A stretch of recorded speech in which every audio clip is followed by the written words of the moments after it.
अस्सलाम एवरीवन, कैसे हैं आप सब? ठीक ठाक हैं। अच्छा, फिजिक्स का पेपर होने वाला है राइट कल, फेडर बोर्ड वालों का राइट, फेडर बोर्ड की है ना। फिजिक्स के पेपर में काफ़ी ज़्यादा बच्चों के क्वेश्चन होते हैं कि पूरे नंबर क्यों नहीं आते, क्या वजह होती है कि हमारे ज़्यादा मार्क्स नहीं आ पाते।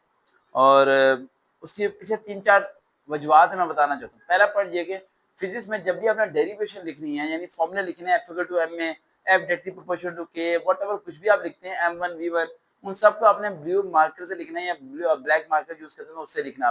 आपने उसे पेन से नहीं लिखना। पॉइंट नंबर 2, पिक्चर ड्रॉ करनी है लाजमी। जैसे कि अगर आयत है रिपल टैंक का आयत है, क्रस्ट एंड ट्रफ के बारे में कुछ सवाल आता है तो उसमें वेव्स बना देनी है, पिक्चर ड्रॉ करनी है और डेरिवेशन को मार्कर से लिखना है। अगर कोई बच्चा ये काम कर गया पेपर के अंदर तो समझ लो 30 मार्क्स उसके बढ़ जाएंगे। पेपर के अंदर 30 नंबर उसके सिर्फ ड्राइंग के और डेरिवेशन मार्कर लिखने से आ जाने हैं, सही लिखने से, गलत लिखने से नहीं। हाँ, अब आया था दूसरा पॉइंट, ये ना जाके डायग्राम ही बनाते रहो गलत मलत, तो सर जी 30 नंबर तो आए नहीं। जो बच्चे सिर्फ आज की रात पढ़ना चाहते हैं और कल पास होना चाहते हैं उनके लिए chapter number 13 electrostatics, chapter number 15 electromagnetism and chapter number 17 information and communication technology. ये 3 चैप्टर अगर वो कर लेंगे तो 25 वाला पास हो तो 25 ही नंबर आने, एक नंबर ऊपर नहीं आना। ठीक है, 26 आ जाएंगे, इससे ज्यादा ऊपर नंबर नहीं आने। और अगर आप चाहते हैं कि भाई आपके एवरेज मार्क्स आए, जिस तरह 70-80% आ जाए, तो आप ध्यान में रखें कि आप लोगों का अगर मॉर्निंग शिफ्ट में, सबके मॉर्निंग ही होते हैं फेडरल में तो, है ना, फेडरल में तो आफ्टरनून के सिस्टम ही नहीं है।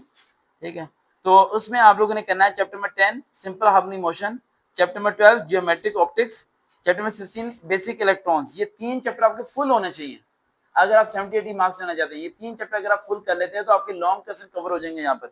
अच्छा, इन्फॉर्मेशन एंड कम्युनिकेशन टेक्नोलॉजी, ये काफी ज्यादा बच्चे नहीं पढ़ते क्योंकि कुछ बच्चों ने बायो रखी होती है। वो कहते हैं सर जी रैम रोम पढ़ के क्या करेंगे। इसमें से एक सवाल कंपल्सरी आता है, मैं 2 चैप्टर बता देता हूँ जहाँ से सवाल लाजमी आना है। एक कम्युनिकेशन टेक्नोलॉजी में से आना है, एक दूसरा ऑप्टिक्स वाला जियोमेट्रिकल ऑप्टिक्स। इन दो में से एक एक सवाल लाजमी आपके आना है। अब रह गया आपके न्यूमेरिकल्स। न्यूमेरिकल्स के क्या करें, एमसीक्यूज तो आप रिवाइज कर ही लेंगे। न्यूमेरिकल का मसला ये है कि न्यूमेरिकल्स अभी आपको भाई जितने भी कराए जाए उतने कम है राइट। तो न्यूमेरिकल का सिंपल सिनेरियो है, जैसे सिंपल हार्मोनिक मोशन, उसमें length of the earth, length of the moon है ना न्यूमेरिकल, वो न्यूमेरिकल में से एक न्यूमेरिकल आ सकता है।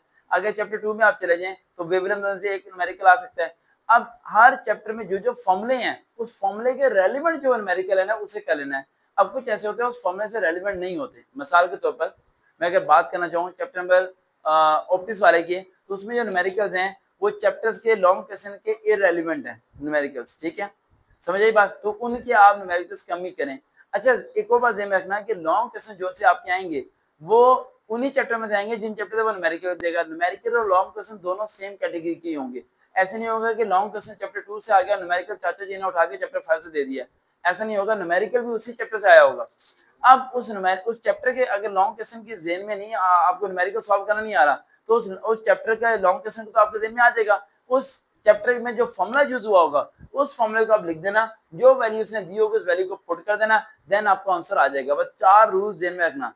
पहले, जिस दुनिया भर के न्यूमेरिकल्स के अंदर सेंटीमीटर को मीटर के से में कन्वर्ट करने के लिए किससे डिवाइड करते हैं, 100 से डिवाइड करते हैं। दूसरा, हर मिनट को किसमें करना है, सेकंड्स में करना है। किसमें करना है, सेकंड में करना है। और तीसरा पॉइंट ये जेन में रखना कि जो भी आपने सॉल्व करना है कैटेगरी, उसमें फर्स्ट वैल्यू आपस में मल्टीप्लाई होती है, थर्ड वैल्यू क्या होती है, डिवाइड।